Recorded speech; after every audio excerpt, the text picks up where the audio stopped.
அண்மை செய்தி.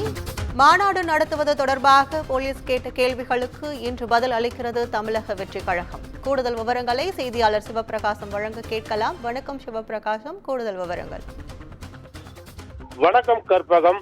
தமிழக வெற்றி கழகத்தினுடைய முதல் அரசியல் மாநாடு விழுப்புரம் மாவட்டம் விக்கிரவாண்டி அருகே உள்ள வி சாலை பகுதியில் நடத்த, அதாவது இந்த செப்டம்பர் மாதம் 23 நடத்த திட்டமிடப்பட்டுள்ளது. இந்த மாநாடு குறித்து உரிய அனுமதி கேட்டு விழுப்புரம் மாவட்ட காவல்துறை கண்காணிப்பாளர் அலுவலகம் மற்றும் மாவட்ட ஆட்சியர் அலுவலகத்தில் தமிழக வெற்றி கழகத்தினுடைய பொதுச் செயலாளர் புசி ஆனந்த் அனுமதி கேட்டு ஏற்கனவே மனு அளித்திருந்தார். அந்த மனுவை பரிசீலித்த காவல்துறையினர் தமிழக வெற்றி கழகத்தினுடைய பொதுச் செயலாளர் புசி ஆனந்திடம் பல்வேறு கேள்விகள் அடங்கிய விளக்கம் கேட்டு நோட்டீஸ் வழங்கப்பட்டது. அந்த நோட்டீஸ் வழங்கப்பட்ட நிலையில் தமிழக வெற்றி கழகம் அதற்கு சிறப்பு வல்லுநர்களை கொண்டு, அதாவது வழக்கறிஞர் கொண்ட வல்லுநரை கொண்டு அதற்கான பதில் மனு கடந்த சில நாட்களாக தயாரிக்கப்பட்டு இன்று காவல்துறையிடம் அதற்கான விளக்கம் வழங்க உள்ளதாக தகவல் வெளியாகி உள்ளது. அதாவது இன்று வெள்ளிக்கிழமை என்பதால் இன்று வெள்ளிக்கிழமை காலை 10:30 மணியிலிருந்து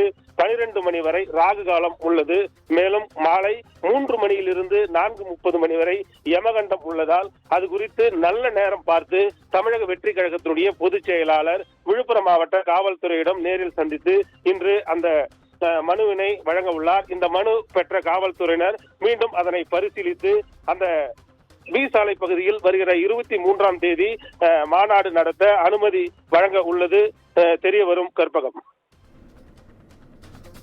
உங்கள் விவரங்களுக்கு நன்றி சிவபிரகாசம்.